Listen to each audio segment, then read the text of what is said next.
ሰላም ጤና ይስጥልኝ ውድ የዩቲዩብ ተከታታዮቼ እንደምን ቆያችሁልኝ? እኔ ቆሎ አዛሪው እባላለሁ። ቆሎ በማዞር ነው ራሴን ማስተዳድረው። ቆሎ ማዞር ከጀመርኩኝ 6-7 ወር ይሞላኛል። ቆሎ ማዞር ከመጀመሪያ በፊት ዩኒቨርሲቲ ተማሪ ነበርኩኝ። 4 አመት ያህል በዩኒቨርሲቲ ተምሬ የዲግሪ ተመራቂ ነኝ። ነገር ግን ከተመረቅኩ በኋላ በተማርኩበት የትምህርት ዘርፍ ስራ ማግኘት አልተቻለም። እንደምታውቁት ብዙ ቦታ ስራ እንሞክራለን፣ ሞከርኩኝ፣ ማግኘት አልቻልኩም። ይህን ሁሉ በማድረግ ሰዓት በቃ አለ አይደለ ተስፋ ከመቁረጥ በማለት ይህንን ቆሎ መስራት ጀምሬያለሁ ማለት ነው። ቤተሰብ አሁን ይህንን ቆሎ እየሰራው እንደሚገኝ አያውቁም። ምክንያቱም እነሱ ከሚገኙበት ቦታ ወጣ ብዬ ወይም ራቅ ብዬ ነው እየሰራው የምገኘው። ለራሴ በብቻ ቤት ተከራይቼ ነው የምኖረው። እነሱ የሚያውቁት በተማርኩበት የትምህርት ዘርፍ ስራ እንደያዝኩኝና ስራ እንዳገኘው ነግሬ ነው የወጣሁትኝ። ነገር ግን በሰዓቱ ስራ ማግኘት ስላልቻልኩኝ አስቡት እንግዲህ ያን ሁሉ ጊዜ እኔን አስተዳድረው አሳድገውኝ በተጨማሪ ደግሞ የነሱ ሸክም ሆን በጣም ስለከበደኝ እነሱን ሸውጄ ወጥቼ በግሌ እየተንቀሳቀስኩ እገኛለሁ።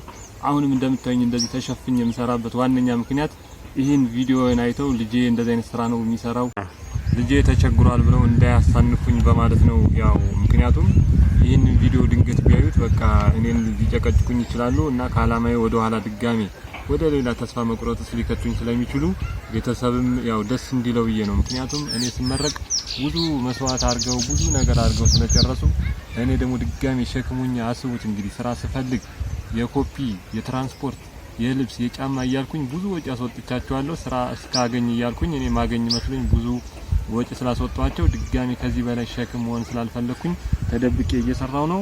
አሁን በነገራችን ላይ ቆሎን ሽጬ ስለጨረስኩ ነው የተወሰነ የቀረኝ እና እየተንቀሳቀስኩ እየሸጥኩ እገኛለሁ። ሌሎች ወጣቶችም እንደኔ ያሉ በዩኒቨርሲቲ ትምህርታቸውን ጨርሰው በተማሩበት የትምህርት ዘርፍ ስራ ያጡ እንደኔ ካላችሁ ማለት ነው ተስፋ መቁረጥ አያስፈልግም። የተገኘውን በአካባቢያችሁ ማግኘት የምትችሉትን ስራ ዝቅ ብሎ በመስራት በቃ ማደግ እንደሚቻል ምሳሌ መሆን ይችላል ማለት ነው። እኔ ምክንያቱም ቤት ተከራይቼ ነው የምኖረው። ራሴን እያስተዳደርኩ ቤት ተከራይቼ ነው እየኖርኩ ያለሁት።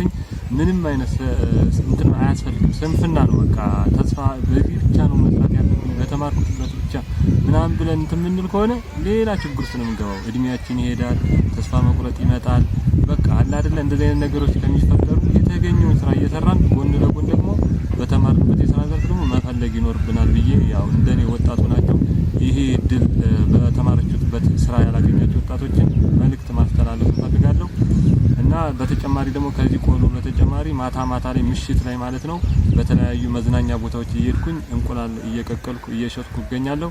እኔ በጣም ደስተኛ ነኝ። ግን ያው ቤተሰብን ሸውጄ በመውጣቴ ብቻ ትንሽ ቅር ይለኛል እንጂ እኔ እየሰራው ባለሁትና በኑሮዬ በጣም ደስተኛ ነኝ። ያው ስራው ትንሽ አድካሚ ነው። እየተንቀሳቀስኩ በፀሐይ ምናምን በቃ ከቦታ ቦታ እየዞርኩ ስለሚሰራ ደንቦች ምናምን ትንሽ ያስቸግራሉ እንጂ ምንም በቃ ችግር የለውም። ሰላም ነኝ።